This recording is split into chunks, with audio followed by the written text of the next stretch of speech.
everyone, welcome back to my channel. So today this is not going to be a book review so much as it's going to be sort of like a discussion about this book. I do recommend it. It's called Mean Baby by Selma Blair. I thought it was a very interesting story, especially if you are a chronically ill person. She actually does not talk about her MS until like almost the very end of the book. I would say probably like the last fifth of the book starts talking about that, and she kind of goes through it rather quickly. If you want to see something that's more detailed about her MS journey, you probably want to see her documentary, Introducing Selma Blair. But this book is mostly like her life from childhood up until her MS treatment. And so, I think, some people may be kind of turned off by that, especially if you're wanting to know more about her chronic illness journey, and you start the book and you go, okay, this isn't just about her life. But to me, when I started reading the book, I started seeing a lot of parallels with my own life. And some things that I've actually spoken about on this channel before, and it almost like validated a lot of my theories behind chronic illness, particularly neurological illness, childhood trauma, and all kinds of issues that we seem to believe are not related to our chronic condition, but probably are. So you'll see what I mean. And that's kind of what this video is going to be about. It's kind of like a discussion and observations that I made with this book. So like I said, this book is about basically her life from childhood to her MS diagnosis. I'm going to sort of pick out the pieces that pertain most, or that I believe pertain most to chronic illness. So as you read the book, you're going to see that a lot of it doesn't have to do with chronic illness. But for me, as I was reading it from the perspective of someone with a chronic condition, to me, I saw her chronic illness throughout the book, even though she really only touches on it in the end. So she does say that she had, some aches and pains in childhood. She doesn't say that she had MS since childhood, and she doesn't really even assume that. She just says that she had, weird aches and pains, strange sensations in her arms since very early on. And keep in mind, she wasn't diagnosed until 2018, which was only 4 years ago. And she just turned 50. So she was like 46. She was already in her 40s by the time she got diagnosed. I myself had also aches and pains as a kid. I had knee pain that was recurrent, which they told me was growing pains. I had like stomach issues. I had anxiety attacks. I didn't consider myself a sick kid though. And when I read her story, she actually had more issues in various, now that I'm thinking about it, it's like, well, I did have, recurrent sore throats, the recurrent knee pain, stomach issues, things like that. But I didn't really look at that. I wasn't a sick kid. I wasn't always sick with the flu or a cold or, any kind of like upper respiratory thing. She did have recurrent UTIs. She had weird fevers, like recurrent fevers that she would just have. To be honest, her story does sound very much like a Lyme disease type of story. And as many people in the Lyme disease community will tell you, a lot of diagnoses like MS and ALS have sometimes been linked to Lyme disease. And she was, I don't want to say she was an equestrian. She did do some horseback riding as a kid, and that was something that she was very, very interested in, and she still does it to this day. So sometimes I put the pieces together and I'm like, she spent a lot of times outdoors. She did hiking, things like that. And so it kind of, that kind of just stood out to me a little bit, but she never really put anything. She never said she was bitten by anything or had any kind of weird marks on her body. She just had this mysterious, the pains and the UTIs and things like that, which again, I saw I saw some of that, in my childhood. I did a lot of antibiotics in my childhood, and just these little things that would come and go, but nothing really serious. Um, she also had kind of a weird relationship with her mom, which she says that she loved and she still loves her mom. She still misses her mom. But when as someone that also has a very complicated relationship with my mom, as I was reading it, I thought to myself, your mom was abusive. Your mom was really mean. She could be really mean, but she could also be really loving. Well, I don't want to say loving. She was a distant mom, but she also had kind of a close relationship with her daughters, which is bizarre, being this very critical, very mean mom, but also being very close, which is kind of similar to my relationship, mine and my sister's relationship with our own mom. Um, so, there was all that stuff in childhood that I thought, there's got to be some kind of a link. And there are other doctors. There's another book that I'm waiting to read, by this, I think he's a psychologist or a doctor, and he does talk a lot about how those early childhood relationships can lead to chronic illness and autoimmune disease later in life. So it's weird to me, that she had that kind of relationship, and now she has this health issue, and I had that kind of relationship. My brother also had, same relationship with our mom or a similar relationship, and now he's kind of dealing possibly with autoimmune illness. So it's just very interesting to see those parallels and to see, and Selma doesn't see her relationship with her mom as bad. She just says that her mom kind of knew how to push her buttons, but she sees her relationship, I think, is a loving relationship with her mother, and I kind of see it very differently. So a lot of times when you're in that relationship, you don't really see it as it is. You see it, I guess, as you would like it to be. Um, the other big thing here, and she does talk about, I don't want to get into detail with some of the things that happened to her. She had some traumatic experiences, um, some, you know, sexual assault type of things. Um, and she actually talks a lot about how she had an alcohol problem. So she was an alcoholic since she was a child. Like, she started drinking when she was like 6 years old. But this is where the story, to me, can get confusing. And I think, and most of the book was actually dedicated to her struggles with alcohol. And to me, again, I saw it differently. And there, I did do a video a while back. You might have to search through my channel to find it. But I forgot what it was called. It was something about bad judgment and chronic illness. And I do think that there is a link particularly between having a neurological condition and having very bad judgment. And she does say that she drank alcohol to numb the pain and to numb other types of issues, you know, but it was almost unclear what exactly she was trying to numb, because she was 6 years old. It's like, well, what are you trying to numb at that age? And she didn't really say specifically that the way that her mom treated her bothered her so much. It was very strange to me that she almost didn't put those things together. And for me, if she did start having these symptoms of MS in childhood, or it was developing, she sort of had like a precursor, some kind of um, condition, or her body was some kind of environment that was going to be, almost like this perfect storm for autoimmune disease later in life.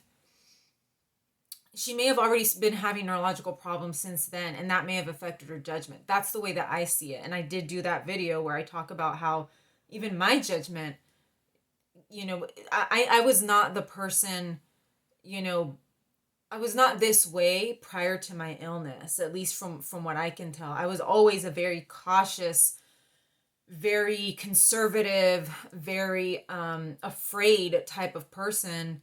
And then it seems like as my chronic illness continued to advance, I became very, very reckless.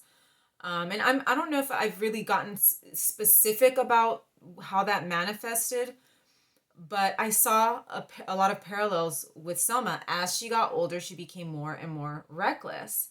And I'm not saying that she should be to blame for the things that happened to her, but even she says that, if it hadn't been for the alcohol, maybe things would have been different. Or, she blames herself a lot. And to me, because of her alcoholism, but to me, I see it as the alcoholism was a symptom of something else. It was probably numbing physical pain as well as emotional pain, but it's also your own, your brain isn't functioning at 100%. So you're going to be making very, very bad decisions. And she did make a lot of, she had a very successful and fun career, and she made a lot of great friends. But she also, she did a lot of really crazy things. She married someone that she like didn't really know that much. Like he was just like, let's get married. And she was like, okay. But then in other circumstances, she was a lot more cautious about getting married. It's very interesting how it sort of ebbs and flows. And I have seen that with myself as well, where I go through periods where I seem more like myself, and then other periods where I'm more impulsive and reckless. And I think a lot of it has to do with, I guess, that ebbing and flowing of the illness. And we know that MS can be relapsing and remitting. It kind of comes and goes. It's worse sometimes, it's better sometimes. And it sort of seems like that was the trajectory of her life. And I feel like the alcohol sort of masked what was going on underneath. And I feel like without the alcohol, she may have been able to see a clearer picture of what was actually going on and how much her own physical condition was impeding her judgment. She describes this thing that she used to do, and keep in mind she has some very high profile friends. Like she acknowledges the fact that she was just a side actress. She was like the sidekick. She was like the buddy. She was never going to be a leading lady. And she acknowledges that, and she says, I was totally okay with that. But a lot of her friends became lead actresses, high profile actresses. They were big names. And she would, describe this thing that she would do, that she would like go up to them and bite them at parties. Like I kind of thought that it was like a metaphor for something, because I was like, how could you just go up to someone that you kind of know and then bite them? And that was kind of her thing, that she would go up to, her fellow actresses or, whatever, and like bite them on the arm or on the hand or something. And that was sort of her way of saying hi.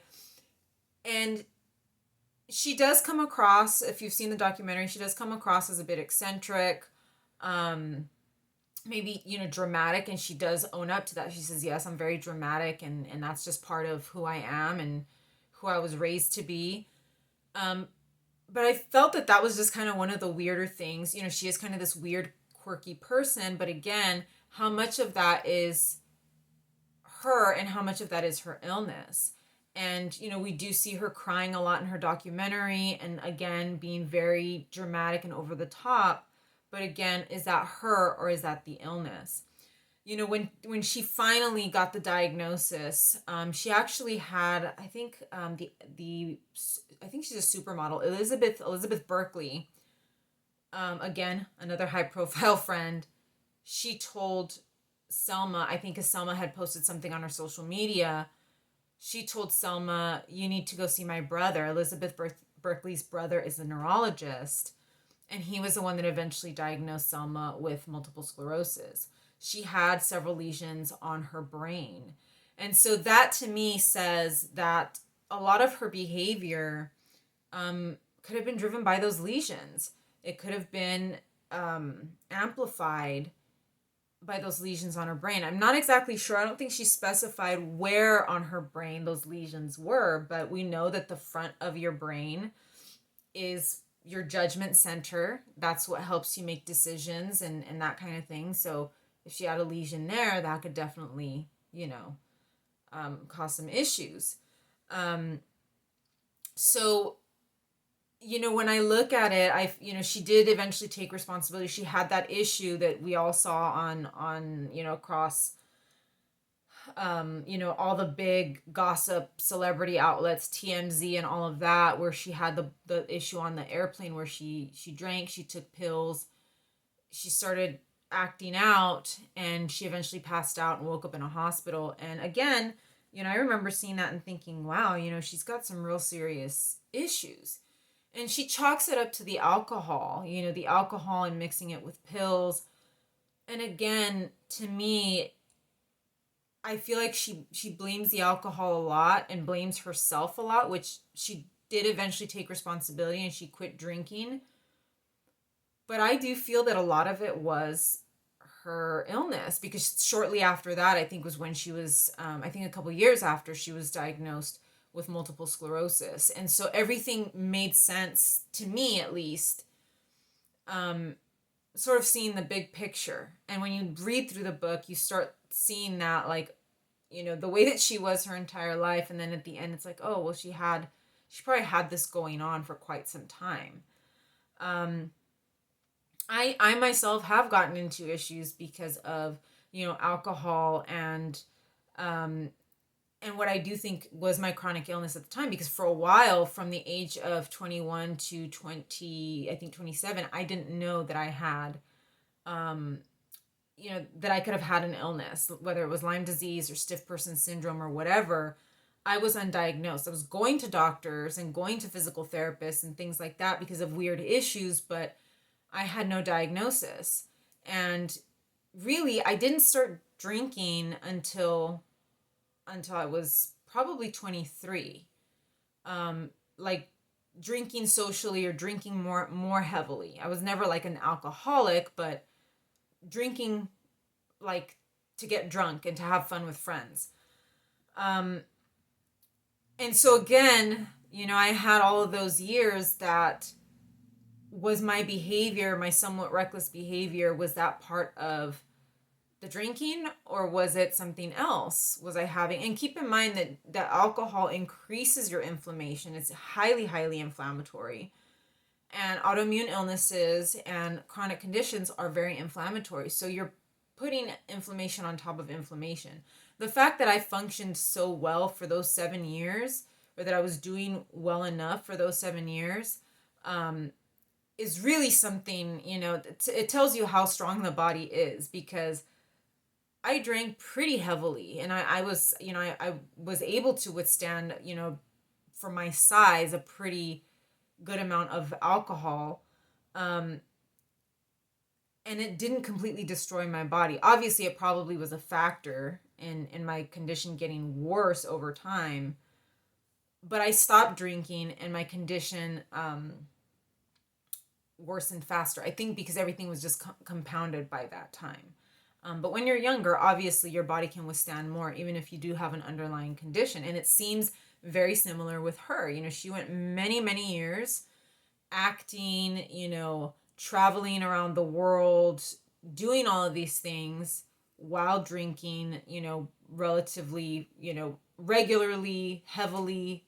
And then suddenly her body just gave out and she just couldn't. She just couldn't anymore within a span of, a few years. So, when I read the book, like I said, it's not a book about chronic illness, but to me, I saw so many similarities in my own life and my own chronic illness journey and hers. And, I think a lot of you might see that as well. A lot of you may see things that you blamed on something else, maybe on drinking or on eating or on, maybe drug use or something. And you go, that was my fault, when in reality, there was something else going on underneath. And, I do, once I started seeing my doctor and I started cleaning up my diet and really sort of eliminating all these other factors, you start to get a clearer picture of your health and of what's actually going on. So, to me, now that I've eliminated so many things, and she's, she did the same thing. She's, she hasn't had alcohol in a long time. She's gone through this treatment. She can really see now, as she can see the actual damage from her condition versus what was just all this other extra stuff, the alcohol and stress and trauma and all of that. Now she actually can see the bigger picture of her body. And I mean, we've seen her do some amazing things. She was on Dancing with the Stars. She's written a book, she's done a documentary. I mean, and that's another thing too, that she describes herself. And I got to finish this video cuz it's running a little bit long, but she describes herself as someone who's very, very physical. She would do backflips. She did gymnastics for a while. She liked to go hiking. She said, I was just a very physical person. She loved to jump. She loved to do things. And you can see that she still is. The fact that she, did Dancing with the Stars and she was doing some amazing things. And it's not because she physically can't do it. She said that she was always, she was an equestrian. She did all these things with her body. She said, my body has always been this thing for me where I just need to move and do all kinds of things. But now she has to stop. She can physically still do those things, but it can cause damage, and doing it too much, is going to make it worse in the end, even if she still can do it. So yeah, and I've never been a particularly athletic person, but even in my illness, I'm still moving. I'm still going. I walk 40 minutes a day. I can go in the pool. I go to the swap meet and walk a lot. Our bodies can still go. The question is whether we should be pushing ourselves to do that. But it's a very good book. I do recommend it. It's not not a super long read, and they do have a large print version, which is the version that I read. So if you need big letters, she has a version that has the big letters, and she also, I think you could get the audiobook, and she's actually the one that reads it to you. So there's a lot of different ways that you can read this book. I thought it was really good. Unless you're very sensitive to, like I said, sexual assault and things like that, I would tread carefully. But I thought the story was very, very good, and worth reading, especially if you've dealt with a chronic illness and if you had many, many years that you were undiagnosed. I think you'll see a lot of your own journey in this story. So that's what I've got for you guys today. I hope that you guys read the book. It's really good. And yeah, I'll see you in the next